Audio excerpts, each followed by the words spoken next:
You are now tuned into Then Radio. If you enjoy our videos, we ask that you consider joining our Patreon to support our channel. Don't forget to like and subscribe so that you never miss a new video. We hope you enjoyed today's episode, and as always, thank you for watching.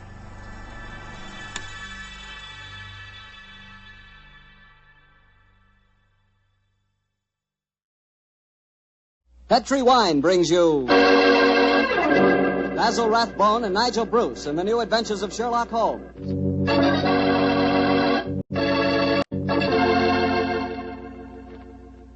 The Petri family, the family that took time to bring you good wine, invites you to listen to Dr. Watson tell us another exciting adventure he shared with his old friend, that master detective, Sherlock Holmes.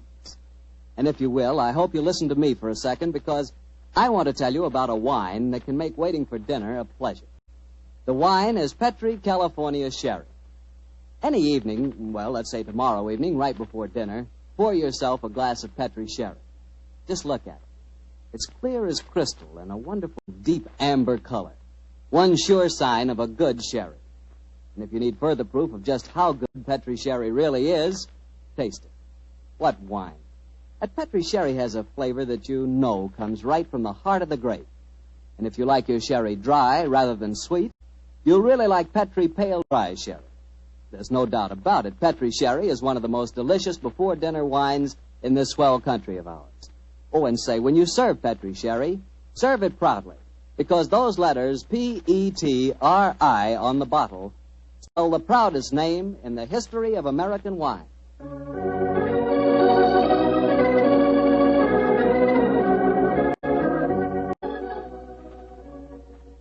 And now I'm sure our good friend Dr. Watson's waiting for us. Let's go enjoy. There you are, Mr. Bartell. Good evening, Doctor. All alone tonight, huh? Yes, my boy, if you can call a man alone when he's got his pipe, his books, and a glass of good port at his elbow. Take your coat off. You'll follow enjoyment. Thanks, Doctor. Help yourself to the port. There's some rather special tobacco in a jar over there. Fine. And now, Doctor, are you ready to tell us tonight's new Sherlock Holmes adventure? I am, Mr. Bartell, and I think you'll find it a most unusual story. It began on a winter's night in 1896. Holmes and I had gone to a theatre in the East End of London to see a performance of a famous old English melodrama called Sweeney Todd, the Demon Barber of Fleet Street. That's a good bloodthirsty title, Doctor. The Demon Barber. He sounds as though he specialized in close shaves. Good gracious me, Mr. Bartell, that's almost unforgivable. He was a murderer of voracious appetite who placed his victims in a specially constructed barber's chair, cut their throats, and then pressed the lever that would swing the chair over and decamp the unfortunate victim into a horrible cellar beneath his shop. This is only a stage play you're talking about, Doctor. As my story begins, we were seated in a private box watching one of the closing scenes. Holmes was leaning forward in his chair, following the action on the stage with an obvious delight, while I sat beside him equally engrossed. An actor by the name of Mark Humphreys was playing the part of Sweeney Todd, and no one could deny that he was playing it up to the hilt. Where are you going, Tobias? To the nearest magistrate, Sweeney Todd, to denounce you as these cruel, cold-blooded murderers. You have pronounced your doom. Into the chair with you, and over and down into the depths below. Ha, ha, ha, there. Say, whence comes this apparition? 'Tis the ghost of another customer of mine. The yawning grave yields up his ghastly inmates to prove me guilt. Blood will have blood. See, he is there. He comes to accuse me of his murder. Oh, save me. 'Twas not I that slew you. Let me leave, or it will kill me. Let me leave. Ha, ha,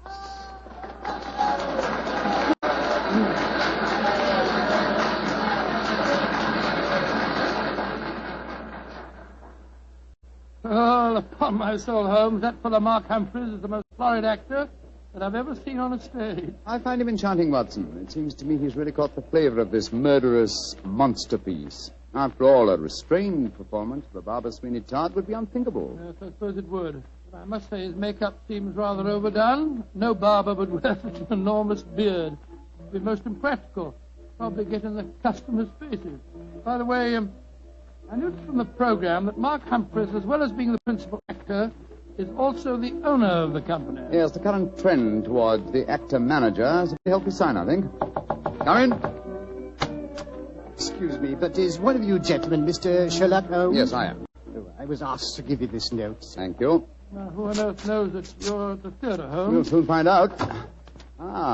This note is from Mark Humphreys, our actor-manager. What's it say? Dear Mr. Holmes, I recognize you in your box. Please come to my dressing room after the performance. My sanity, and even the safety of London, perhaps, depends on your compliance. Oh, my sanity and the safety of London. I wonder what on earth you mean. That, my dear fellow, we can only discover by going backstage to meet him. As it is, the curtain's going up in the last scene I see. For a little longer, we must possess our souls in patience.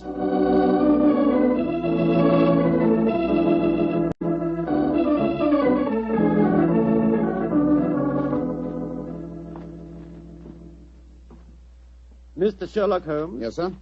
Oh, my name is Lindsay. Derek Lindsay. I'm the business manager. Mr. Humphreys asked me to meet you at the stage door and take you to his dressing room. Thank you very much. This is my colleague, Dr. Watson. How do you do? Oh, how are you, Doctor? Will you follow me, please? Excuse me asking, Mr. Lindsay, but surely you must be related to that distinguished actor of some years back, Lytton Lindsay. He was my father, Mr. Holmes. Indeed. The resemblance is extraordinary. With such a heritage, Mr. Lindsay, you must love the theatre. It'll probably sound like heresy, but I hate it. However, it's the only thing I was trained for, and there's good money to be made in it, sometimes, and money's a thing I both like and want.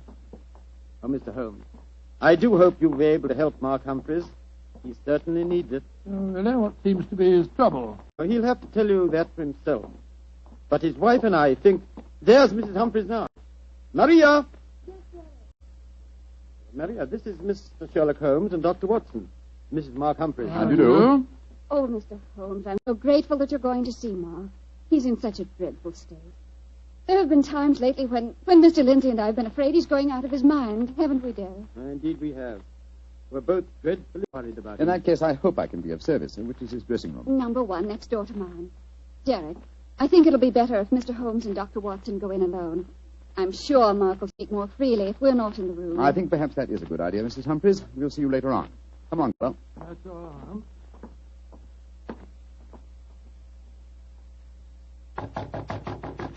Come in.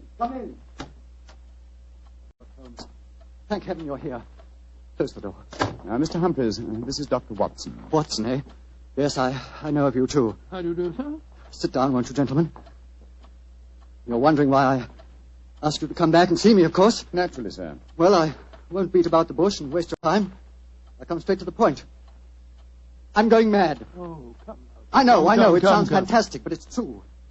I've often heard of actors beginning to live their parts off the stage that they play on it. Well, it's happening to me. I'm turning into another Sweeney Todd, the character I'm portraying on the stage. Are you suggesting, sir, that you're a potential murderer? Yes, I am. What reason do you have for holding that belief? Reason? Listen to this. 3 times in the past week, I've wakened in the morning to find my boots covered with mud and my razor stained with blood. God. You've had no recollection of any untoward events during the night? None. Have you ever been addicted to the unfortunate habit of sleepwalking, sir? Not to my knowledge, Doctor. And if I had been, surely my wife would have told me about Your it. wife? Where do you live, Mr. Humphreys? We have a flat here above the theatre. Above the theatre, eh? And Mr. Humphreys, you say that on 3 separate occasions on wakening in the morning, you have found a blood-stained razor and mud-covered boots. Can you show us this proof? No, I can't. I was always so frightened that my wife would see that I cleaned them before she had the opportunity of finding them. Pity, sir. They would have been very valuable clues in a case like this. I couldn't risk my wife seeing evidence like that, Doctor. She'd know the truth. But at night times, while she's asleep, some devilish, unconscious urge has overcome me. An urge that causes me to prowl the streets of London, razor in hand, looking for a victim. Mr. Holmes, you've got to help me. I'm certain that without knowing it, I've been committing murder, and if you don't help me, I'll go on and on. Mr. Humphreys, please. I'll undertake the case. It's a very unique assignment. In effect, I'm being engaged by a possible murderer to prove him guilty.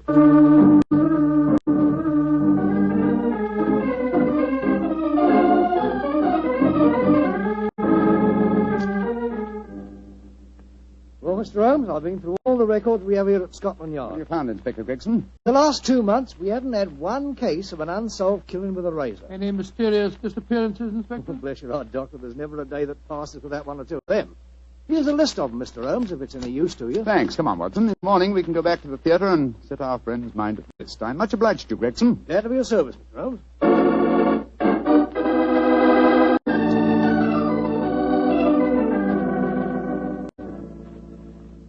We examined the homicide records at Scotland Yard after leaving you last night, Mr. Humphreys. There have been no unsolved razor murders in London during the past fortnight. And therefore I think you may rest easy on that score, sir. But it proves nothing. Remember that in the play, Sweeney Todd's victims are never found either. Yes, thanks to his singularly horrible ingenuity in disposing of them. But this is real life, Mr. Humphreys. Then how do you account for the bloodied razors and the muddied boots? Well, now, are you sure that they aren't just in your imagination, sir? You admit that your wife's never seen them? The whole thing could be, or shall we say, an overdose of Sweeney Todd? Well, I admit that I'm suffering from a surfeit of that. And why not drop the play from your repertoire? Our manager, Derek Lindsay, won't let me. It's our best moneymaker. He's always got a keen eye to business. Mr. Holmes, I can see that you still don't believe my story. So I've saved some evidence for you, evidence that I found this morning. Look at these. Now what do you say? You still think it's my imagination? Cutter, blood-stained razor, and boots covered with mud. Splendid.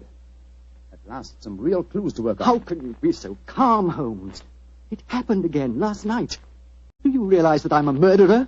I'm a menace to society? For heaven's sake, lock me up before I do some more damage. No, sir. Don't get so excited. Mr. Humphreys, I should like to take these objects back to Baker Street where I can perform some chemical tests. You have no objections, I hope? Objections? Good heavens, no. Excellent. You've told no one of this fresh discovery of yours. No one. Not even Derek Lindsay. Derek Lindsay, that's your manager, isn't it? Yes. The best friend I ever had. Except for his father before him.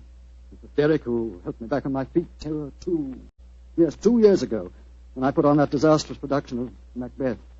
And I'd be the day that went for him. You lost a great deal of money on that production, sir. Nearly every penny I had. Indeed. By the way, where is your wife, Mr. Humphreys? She's in her dressing room next door. We have a matinee today, you know. I'd like a word with her. Watson, old chap. Wait here for me, will you? I won't be a moment. Right you are, Holmes.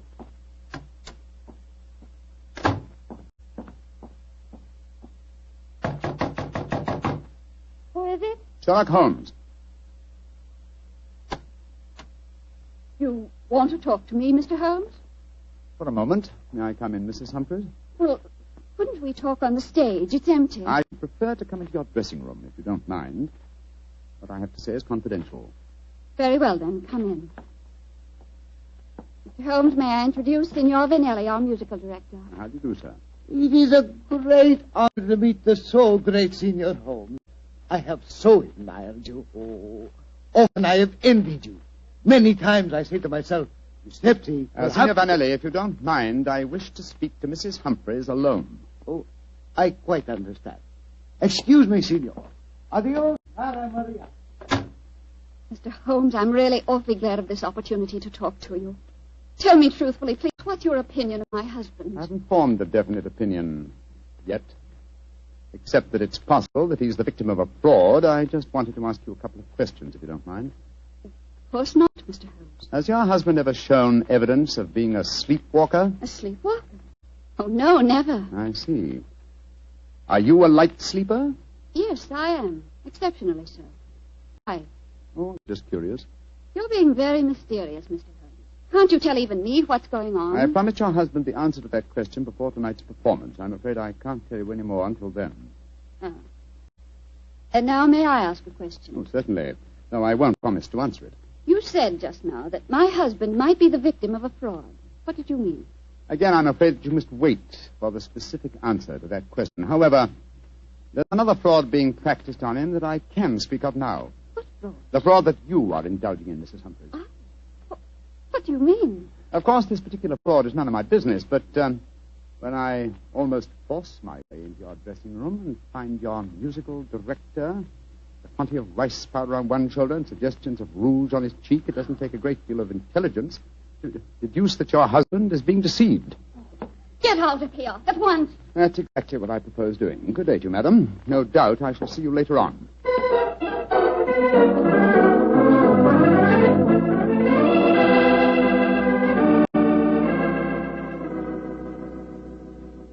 Well, Holmes, what does the microscope tell you about the mud on the boots and the blood stains on the razor? On a blank on the mud, old chap. It's an extremely common type that is found in most parts of London. And the blood? I'm examining that now. This is as strange a case as ever I remember, Holmes. Here you are trying to prove a man innocent when he insists that he's guilty. By George, Watson! Here's the answer. What? This blood is definitely not human blood. It's probably canine. Now, a Sweeney Todd madness would hardly drive its victim to kill dogs. Therefore, it's obvious that Mark Humphreys is the victim of a devilish plot. And he's not a murderer. No, come on, old fellow. Let's go to the theater at once and give him the good news.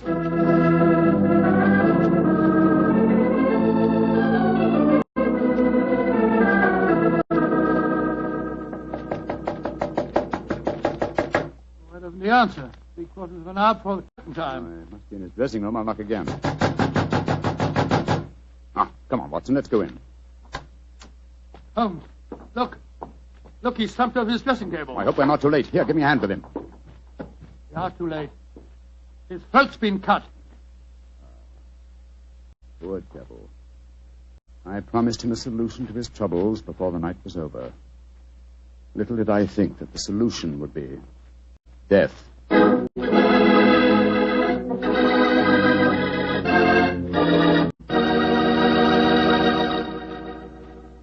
We'll hear the rest of Dr. Watson's story in just a second, so I'm going to ask you if you're one of those people who just eats to live, or whether you really enjoy good food. If you love good eating, you've just got to know about Petri wine. Petri wine makes good food taste wonderful. For instance, if you're having steak or a roast or any meat or meat dish, you'll love it served with Petri California Burgundy.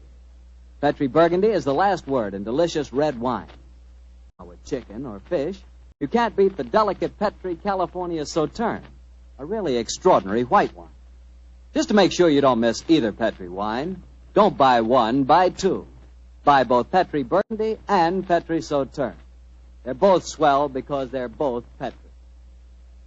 Well, Dr. Watson, what happened next? Well, I think I'll pick up the story exactly where I left off. Holmes and I were standing in Mark Humphrey's dressing room, looking with horror at the slashed throat of the actor manager. There was a bitter, self-accusing note in Holmes's voice. I promised him a solution to his troubles before tonight was over. Little did I think that solution would be death. This worry over his supposed madness caused him to commit suicide. Suicide? Rubbish, old fellow. It's murder. Look at the razor clutched in his hand. Undoubtedly placed there by the murderer before rigor mortis had a chance to set in. In any case, scrutinize the wound. Does that look as if it had been done by the hand of a suicide? I don't see why not. Look closer, old chap. The depth of the wound is even, whereas a suicide cut always wavers towards the end. No, this is murder, Watson, and I think I know who did it. But I have little evidence. I must lay a trap. What kind of a trap, Holmes? I haven't time to tell you now, old fellow. Every moment counts. Off with you to Scotland Yard and get Inspector Gregson. Bring him back here as fast as you can. Right you are. And Watson. Yes? Tell absolutely no one except Gregson of Mark Humphrey's death. Say that he's still alive, well, and that his problems are solved. It's the performance of the play. Don't you worry about that, old chap. Off with you to Scotland Yard.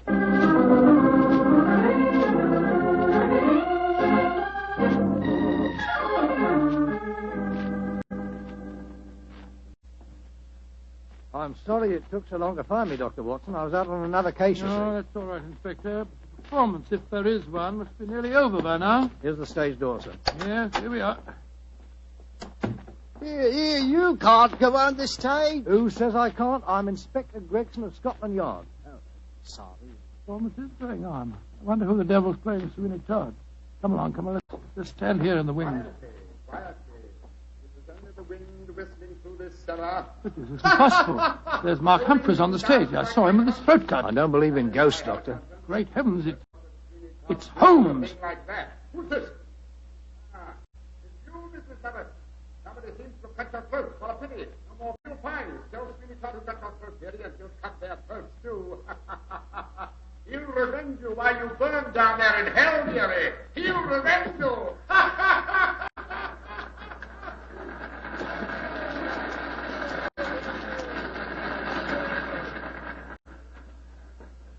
Here he comes now, Gregson. Amazing disguise.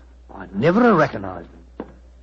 You're both here. Holmes, what are you up to? Surely that's apparent. I disguised myself as the dead man, hoping to force the murderer's hand. You're running a terrible risk, Mr. Holmes. Part of my profession, Gregson. Shh. Here comes Signor Vanelli, the musical director. My dear fellow, I had to leave the orchestra pit to come and congratulate you.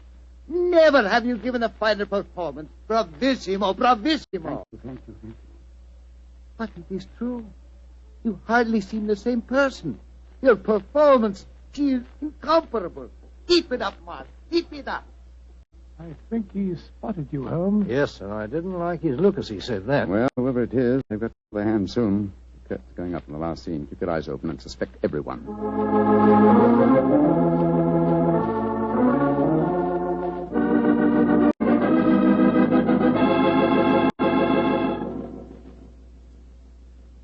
Look, my lord, Judge. He's by your side. Do not disagree. Your ermine robe is stained with blood. Sweeney Todd, what dark deed presses on your conscience? Was a dark, foul deed, but heed not what you hear, Lord Judge, nor what you see. Still the figure sits there. I hear it come to this. It is useless to deny my guilt. The very dead rise from their settlements to prove Sweeney Todd a murderer.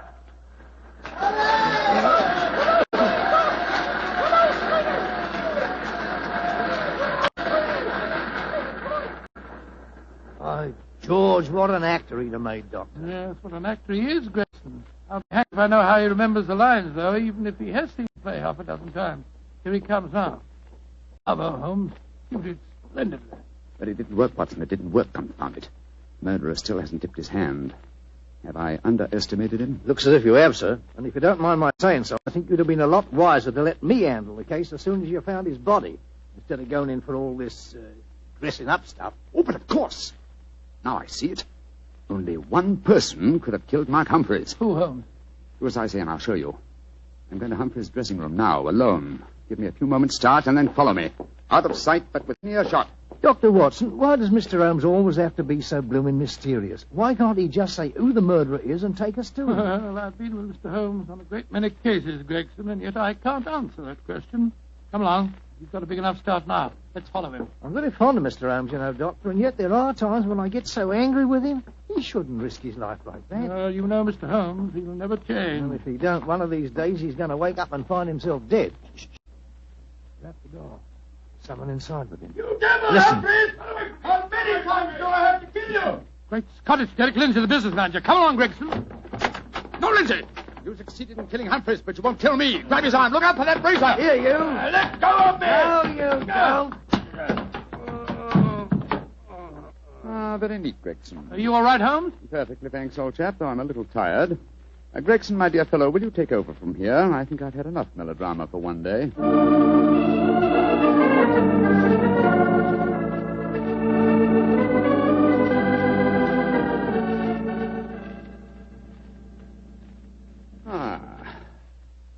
How pleasant, Watson, to be back at Baker Street again, a crackling fire, my dressing gown, and your company combined to make a soothing ending to a somewhat violent day. It's been a most unusual case, Holmes. I still don't entirely understand it. The original plot, of course, was to try and drive Mark Humphreys mad by making him think that he was a murderer. That accounts for the boots and the blood-stained razor. Precisely, my dear fellow. And the killer, having conditioned his victim by this trickery, then murdered him, trying to make it appear a suicide. Now, who had a motive? 3 people, Mrs. Humphreys, her lover, Signor Vanelli, and Derek Lindsay. I must say that I suspected the wife. Well, so did I for a while, and yet it was illogical. She knew, and we may therefore presume that her lover knew, that I was suspicious of her. And she must have known that you promised her husband a solution to his troubles before the night was out. It seems highly improbable that she or Signor Vanelli would have faked his suicide at that point. Quite right, my dear fellow. So I investigated Derek Lindsay's affairs, and I found that what Humphreys had referred to as the kindly act of a friend in helping him back onto his feet was in reality the mortgaging of his entire theatrical effects.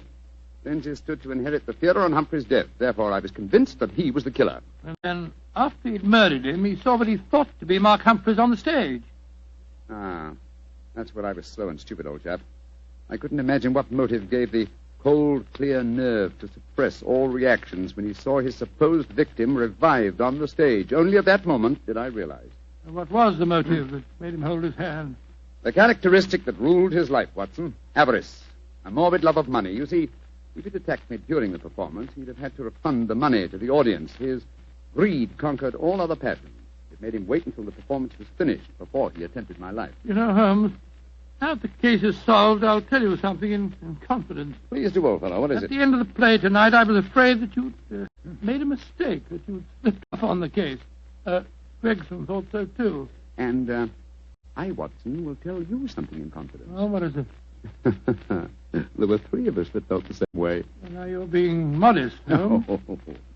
I assure you I'm not, my dear chap. In fact, in the future, if it should strike you that I'm, getting a little overconfident of my powers, or perhaps giving less pains to a case than it deserves, kindly whisper Sweeney Todd in my ear, will you? I shall be infinitely obliged to you.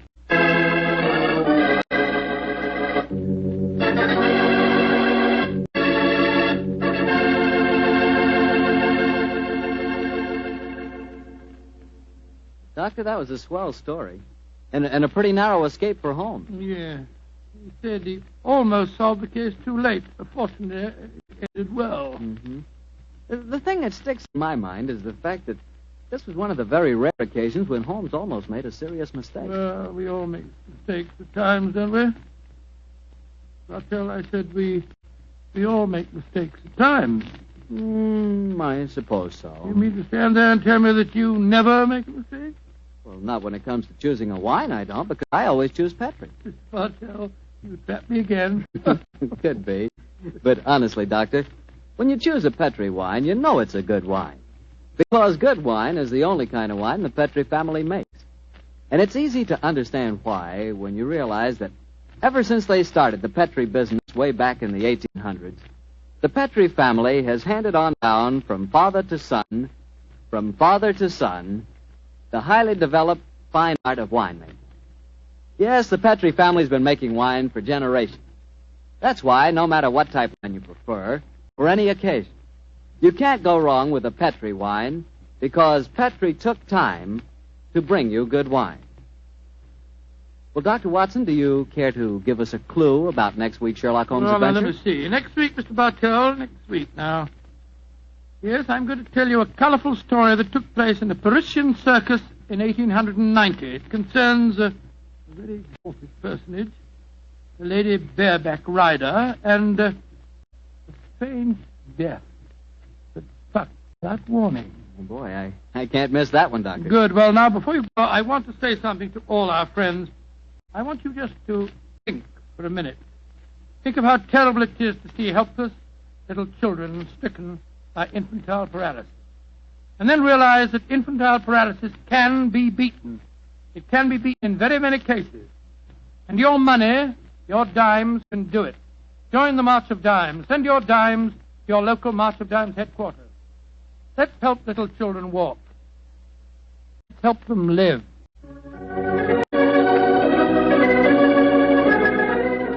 Tonight's Sherlock Holmes adventure was written by Dennis Green and Anthony Boucher and was suggested by an incident in this Arthur Conan Doyle story, The Yellow Face. Music is by Dean Fossler. Mr. Rathbone appears through the courtesy of Metro-Goldwyn-Mayer, and Mr. Bruce through the courtesy of Universal Pictures, where they are now starring in the Sherlock Holmes series.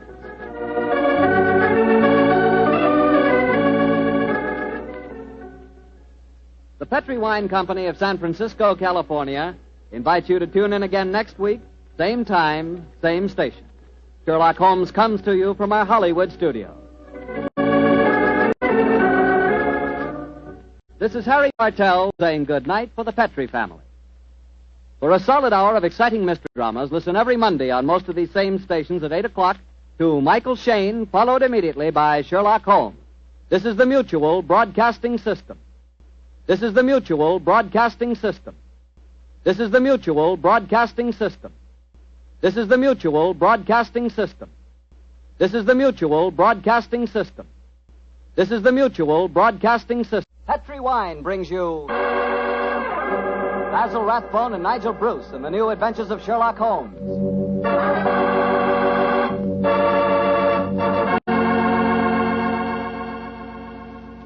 The Petri family, the family that took time to bring you good wine, invite you to listen to Dr. Watson tell us another exciting adventure he shared with his old friend, that brilliant detective, Sherlock Holmes.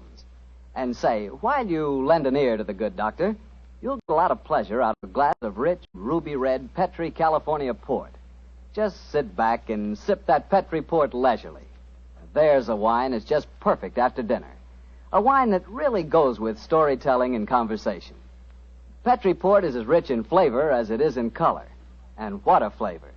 Full, hearty, and delicious. Well, I can't think of a better way to express your hospitality than to offer your friends a glass of good Petri port. Serve that Petri port alone, or serve it with fruit or nuts, or with cake or sandwiches. No matter how you serve it, you can serve that Petri port proudly. Because the name Petri is the proudest name in the history of American wine.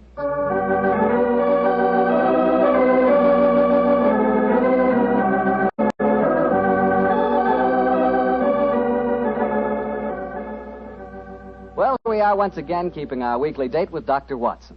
Good evening, Doctor. Good evening, Mr. Bartell. Come in and join me. As you see, the puppies have been keeping your chair warm for you. Here, shove them off. No, Doctor, I don't want to disturb them. They look much too comfortable.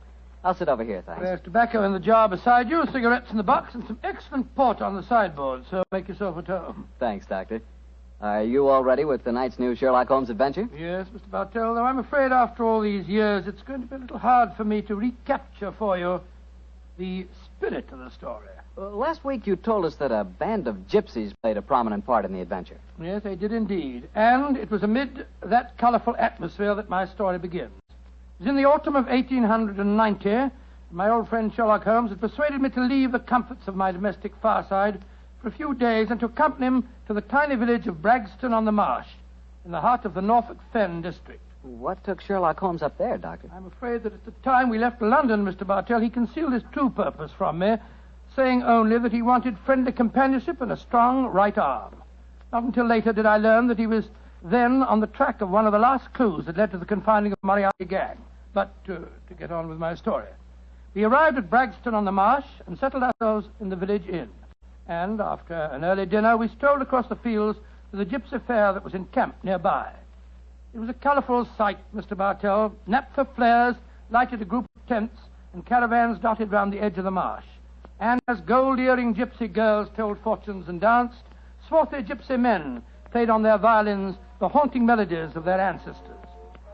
We watched the side shows for a few moments and then strolled towards the center of the gypsy encampment. It seems only like yesterday, Mr. Bartell, as Holmes turned to me and said...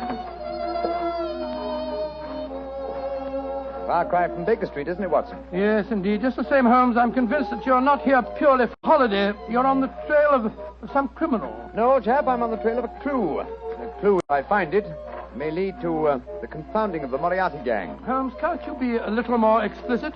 After all, I left my wife and my practice without asking any questions. Surely now we're up here, you can let me know what's afoot. Very well, old fellow. I'm searching for a young gypsy by the name of Pyramus Hearn. He disappeared recently from London, and it's vital that I find him.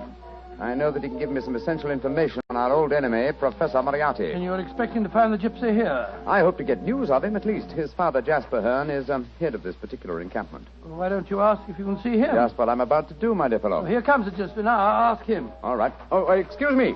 You speak to me, Gorcho? Can you tell me where I may find Mr. Jasper Hearn? What you want with Jasper Hearn? I have a message for his son, Pyramus. That is different. Jasper Hearn stands in the booth yonder. He is the Timberlangro. Timberlangro? Yes, sir. He's a gentleman engaged in an interesting exhibition of skill involving 3 thimbles and a pea. What our American cousins refer to, I understand, as the old shell game. Let's stroll over there, shall we, old fellow? If you would wish to talk to Jasper, it would be better to wait until he is finished.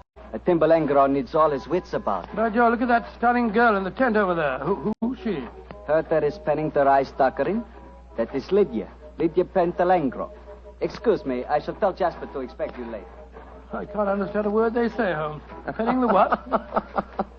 At last, my dear fellow, you can appreciate how I have felt at times. But at least their words are clear, even if the sense is not, to someone who is unfamiliar with the Romany language. I don't know why you keep hinting that I'm hard to understand. No one else ever complains of it. In any case, what does penning the thingamabob mean? Well, if I remember rightly, penning duckerin is telling fortunes.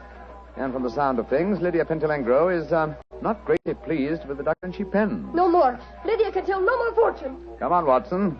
Let's see what the trouble is. What do you mean? You must finish it. But, Olive, my dear, if the young lady doesn't want to tell my fortune... Rubbish. You crossed her palm with silver. She's taking money under false pretenses. Here, I give you your silver back.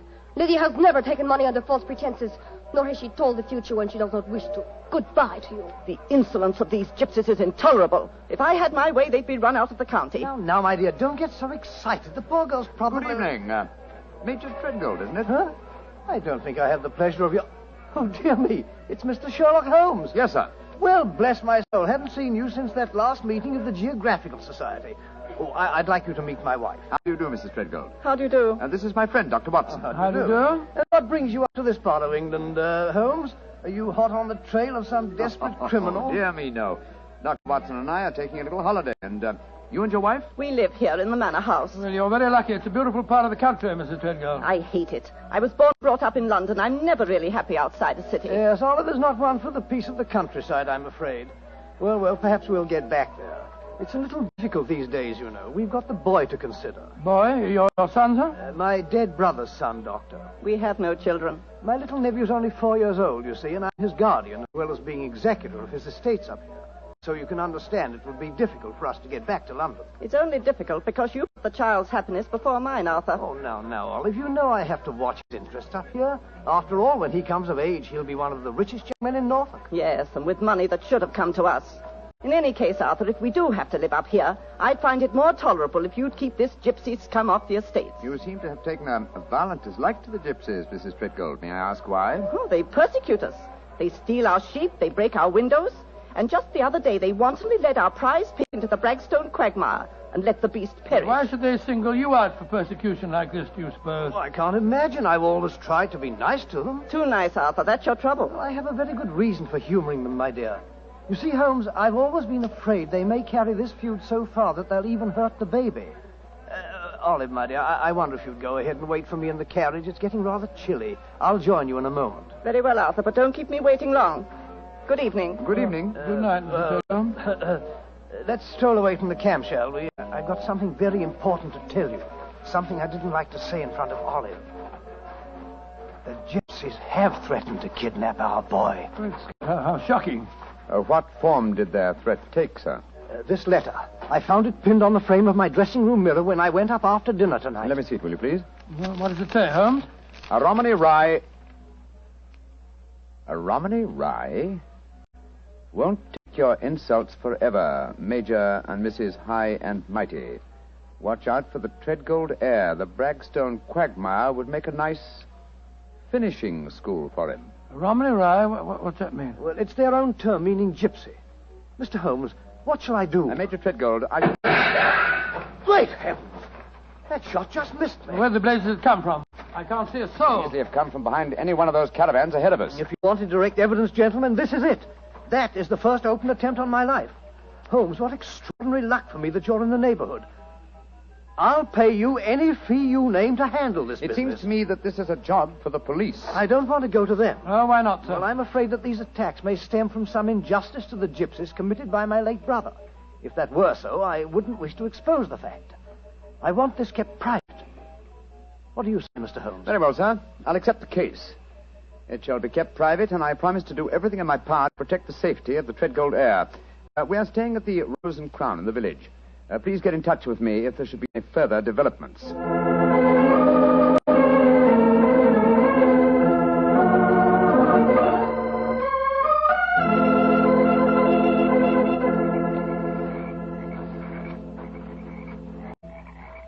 affair seems to be closed down for the night now, Holmes.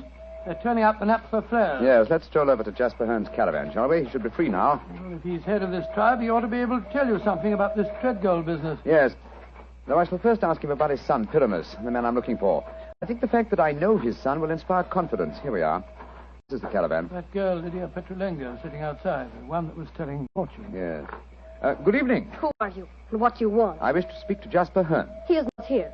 He's gone to the marshes. When will he be back? I do not know. You bring trouble to Jasper? No, my dear. This is a personal visit. We're not after him for being a thimble engro, or for penning duckerin. Oh, for a Gorgio, you speak a Romany well, brother. Oh, you are a true Lavengro, master of words. Where did you learn it? From Jasper's son, Pyramus. Ah, you know Pyramus there. A fine boy. Oh, sit down on the grass, my friend. You may wait here for Jasper. He will be back soon. Thank you. Is that your violin lying on the steps, young lady? No, that is Jasper's bosom. Jasper's bosom? What on earth's that? That is the Romany word for violin. You play, sir? No, but my friend does. So? Oh, then take it, brother. The stars are bright. The night is warm. Music will be sweet. To a Romany chai, I'm afraid my violin playing will sound rather poor stuff.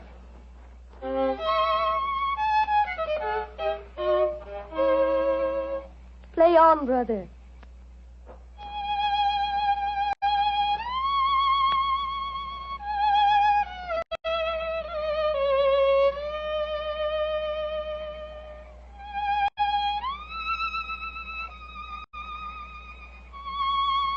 Stop, brother. You play well, but Sarasate Zigeunerweisen is not the true gypsy music. I've heard it in London and in Budapest. They call it gypsy. But what can a gorge show know of the true heart of Romany? Wait here. I will get my own violin.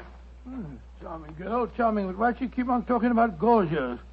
Is that more of their confounded gibberish? A gorgio, old chap, is the term they use for anyone who is not a true gypsy. Now I will play for you the real gypsy airs. Thank you. I should appreciate it very much. But before you begin, I wonder if I might ask you a question. A friend of Pyramus may ask me any question. What is it? I observed you telling fortunes earlier on tonight. You refused to take a certain gentleman's hand and gave money back. Did you know who the gentleman was? No, brother. Nor the noisy woman with him. I refused to pen the doctor in because I saw blood and violent death in his hand. Violent death it is soon to come. Violent death? Good Lord. Watson, fellow, I want you to do me a favor. Yes, of course I will. What is it? I must remain here until Jasper Hearn comes back. I should like you to return to the inn. It's more than possible that we may have news from our client before the night is out. I'll be back later. Oh, well, it's nice of you to give me the best job. Good night, Miss Petronina. Good night. And now, please play for me a true Romany air. Very well, my friend. Listen.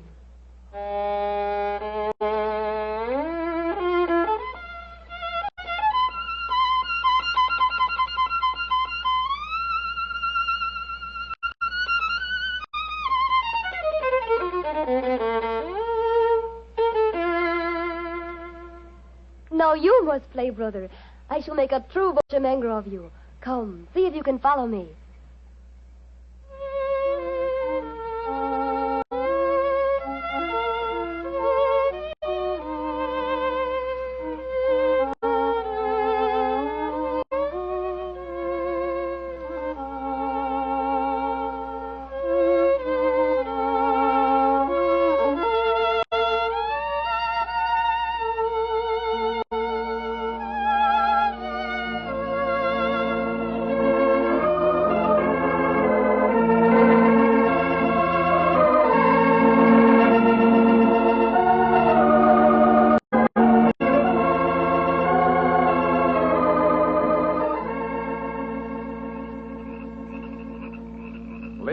You have taught him well. You have made a true Bochemanger of him. He is an apt pupil, Jasper. Well, with such a teacher, it's hard to be otherwise, Mr. Hearn.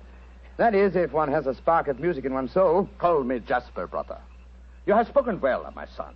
You have talked wisely to me of things that I have not understood. Come, we shall drink wine together underneath the stars. I shall get glasses and a flagon. Jasper has taken a great fancy to the brother. And I to him. He's a fine man. Sherlock Holmes. Yes, Lydia? May I read your hand, brother? Why, yes, of course. A strange hand, and a beautiful one. A long lifeline, and yet I see sudden death and violence surrounding you. Now, at this moment. And in the future, I see a journey for you, across the seas, within a year. Beware of water that runs in the mountains. Near death will befall you there. More travels, more dangers. Oh, you must be careful, brother. Oh. What is it? Our paths are destined to cross but once. We shall not meet after this night. That makes me sad. Oh, but we shall meet again. I shall be here for some days yet. No, it says in your hand that we shall not meet again. And a hand cannot lie. Who is this that comes toward us through the moonlight? It's my friend, Dr. Watson, I think. Yes. Hello, Watson. What's wrong? Wrong. Everything's wrong. Mrs. Treadgold's waiting in the carriage. She wants you to come at once. Indeed? Why? The child has been kidnapped. Major Treadgold has gone for the police, and Mrs. Treadgold is threatening to rouse the local inhabitants and come out here and burn this camp to the ground if you don't find the You will child. tell Mrs. Treadgold to return home. She can do no good here. But Holmes... Tell her, old chap, that I have the case well in hand. But how can you have? You've been out here all the time, playing your violin. Have faith in me, please, old fellow, will you? And deliver the message. Then come back here and join me, and I'll explain everything to you. Very well. I suppose you know what you're up to. Violence and trouble, brother. It is all there in your hand. Well, what must be shall be, and I wouldn't have it otherwise. But for the moment, the sky is starlit, the air is still, and the melody you played haunts me. Let's play it together again, shall we? I should like that. I should like that very much.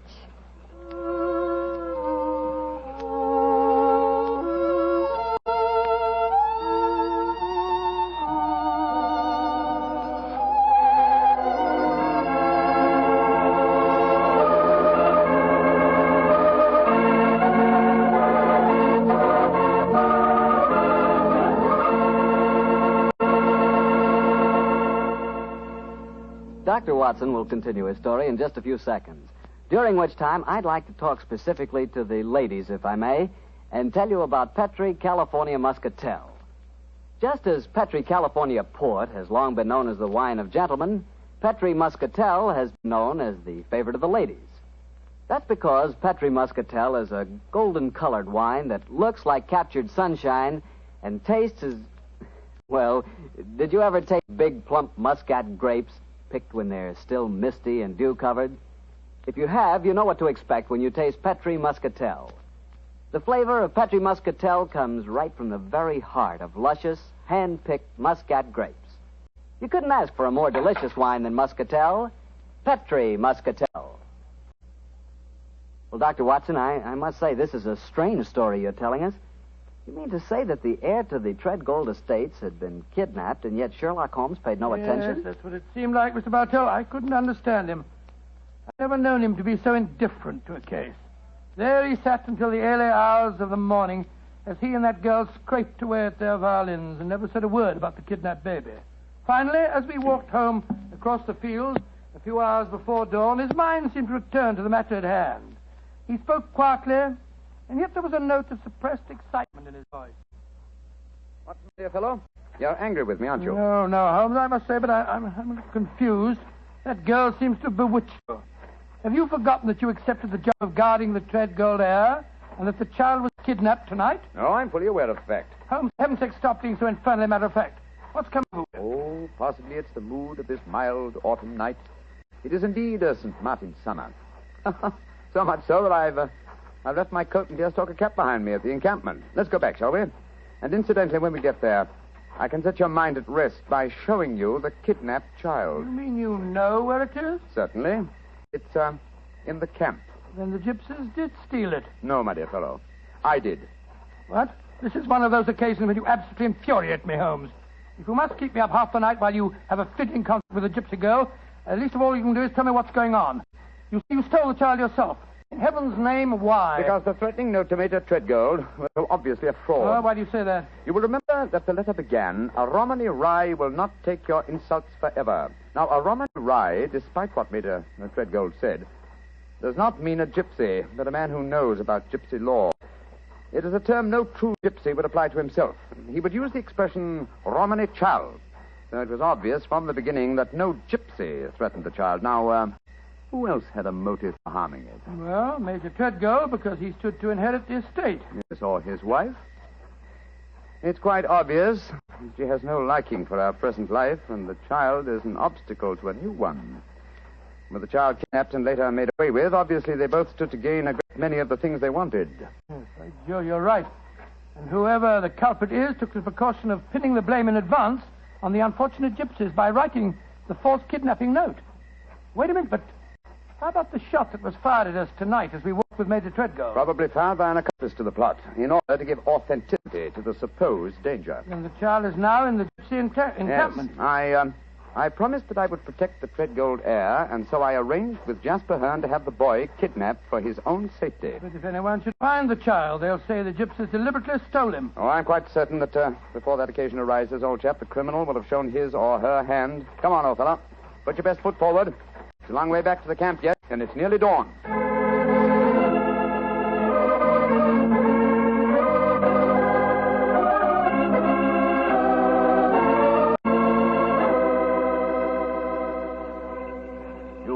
Welcome back, brother. You wish to spend the remainder of the night in the encampment? No, thank you, Jasper. I just came back for my cap and coat. It was so warm tonight, and I forgot about them, and I started to walk home without them. I will find them for you. Oh, we found this message for you soon after you had left. It was pinned to the door of the caravan. I do not know how it got there. I will search for your coat and cap. Another message? What does it say, Holmes? Never trust the Romany Rye. Uh-huh. The same mistake again, Watson. Your plans have been betrayed. For proof, meet me at the Bragstone quagmire at dawn. It's a trap, Holmes. Obviously. We must spring it with caution. I cannot find your coat or your cap, brother. It has vanished. Vanished? May I speak to Lydia? That is a strange thing, too. Lydia has gone also. She's gone. Tell me, Jasper, did she read this note? Yes, she did. She could not help reading it. Then she, too, realized it was a trap. She went out in my coat and deerstalking hat to keep the appointment for me. Holmes, we must go off. Jasper, call out the Romany Childs. There's a devil waiting to be caught in the Bragstone quagmire.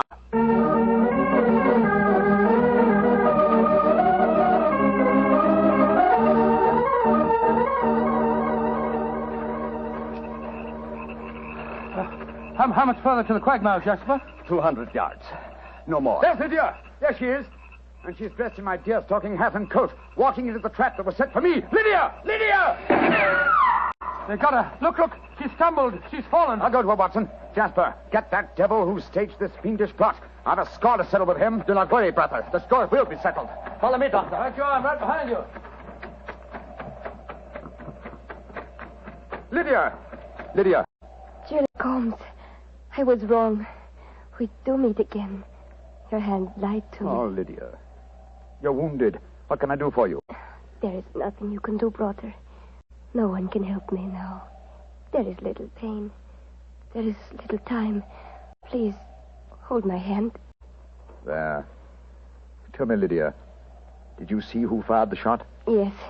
It was the man whose fortune I told today. The man with the noisy wife. Major Treadgold. Jasper and the men will take care of him.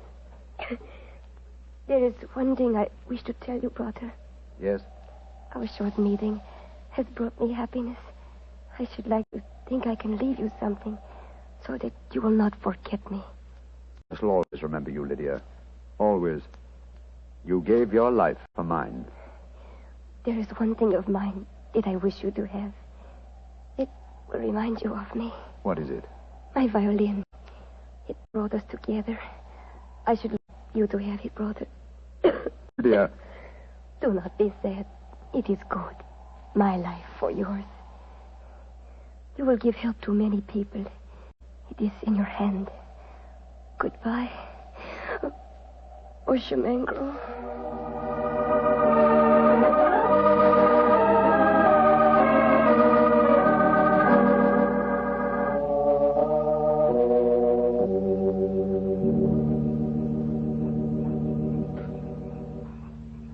Holmes, it was dreadful. Dreadful. The gypsies surrounded Major Treadgold. They forced him back into the Bragstone quagmire. I tried to pull him out, but I couldn't do it single-handed. I'm not sorry, Watson. Jasper, you know that Lydia is dead? Yes, I know it. The gypsies knew it, too. That is why you were single-handed, Doctor, in your attempts to save the murderer. No Romany child would raise a finger to help him. Yes, I can understand that, but great Scott, man, if you'd seen his face as the quaking mud sucked him under. Lydia's death was less dramatic, but equally moving, I assure you. Sherlock Holmes, I met you less than 5 hours ago. You have saved my tribe from a devilish plot that would have blackened their names. A plot that would have driven them from the countryside. What can I do in return? 2 things. First, tell me where I may reach your son, Pyramus. His address is in this sealed envelope, brother. Thank you. What else may I do for you? As Lydia died, she willed me one gift for remembrance. And what was that gift, brother? A violin. Of course. Here. Here it is. Huh. She told me I might become a true Boshemengro. Let's see if I can recapture the melody once more.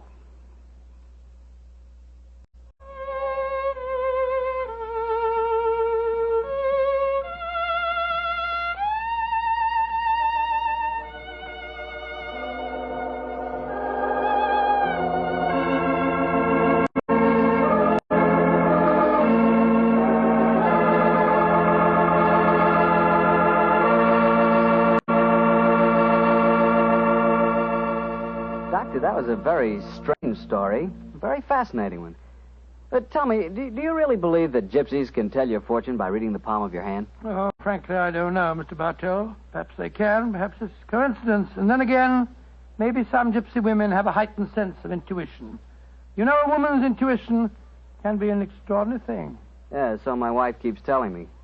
Of course, I have a kind of intuition myself. Oh, really? Mm-hmm. Every time I see a bottle of wine with the name Petri on the label, my intuition tells me I'm going to like it. And I always do, too. Mr. Bartell, if ever I saw a man with a one-track mind, you're that man. Thank you, Doctor. As long as my one track is Petri, I can't miss. Because nobody can miss with Petri wine. What other wine has such tradition, such a story behind it? Petri wine is made by a family, the Petri family. They've owned and operated their own business ever since its inception, back in the 1800s. The Petri family has been making good wine for generations, and they've been handing on down in the family, from father to son, the fine art of turning luscious, sun-ripened grapes into fragrant, delicious wine. And that sure adds up to a lot of experience. You can just bet your last dollar that no matter what kind of wine you want, when you ask for a Petri wine, you're asking for good wine. Because Petri took time to bring you good wine. Well, Dr. Watson, what story are you planning to tell us next week? Next week, Mr. Bartell, I'm going to tell you of a strange adventure that Sherlock Holmes and I had in the East End of London. It concerns 5 nephews, an eccentric will, and a dead man's watch that gave us the clue to murder.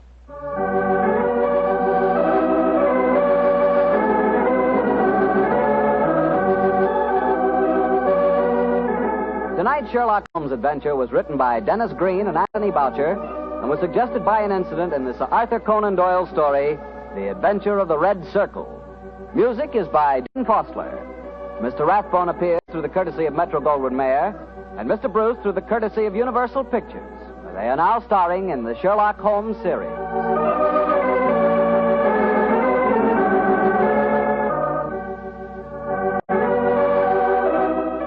The Petri Wine Company of San Francisco, California, invites you to tune in again next week, same time, same station.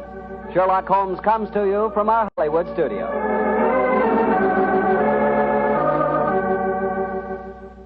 This is Harry Bartell saying good night for the Petri family.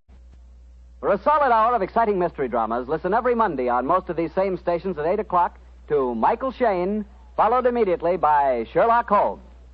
This is the Mutual Broadcasting System. This is the Mutual Broadcasting System.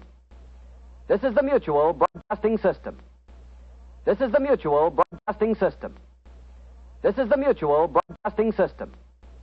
This is the Mutual Broadcasting System.